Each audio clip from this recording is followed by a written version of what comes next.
ദൈവത്തിൻ്റെ അതിപരിശുദ്ധമായ നാമത്തിന് മഹത്വം കൊടുത്ത് നമ്മെ ജീവിക്കാൻ അനുവദിച്ച നല്ല ദൈവത്തിന് നന്ദി പറയാം.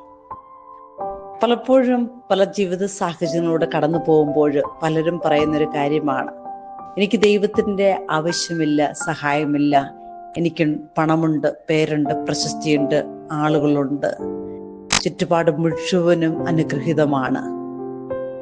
പക്ഷേ 127 സങ്കീർത്തനത്തില് 1 തിരുവചനം നമ്മളെ പഠിപ്പിക്കുന്ന ഒരു കാര്യമുണ്ട്.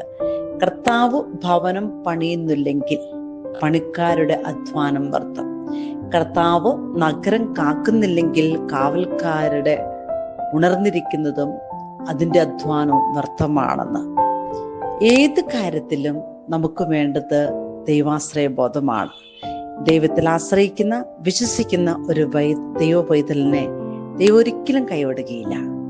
ഇന്നത്തെ ദിവസം അനുഗ്രഹമാകട്ടെ. ദൈവത്തിൽ ആശ്രയിച്ച് നമുക്ക് മുന്നോട്ട് പോകാം.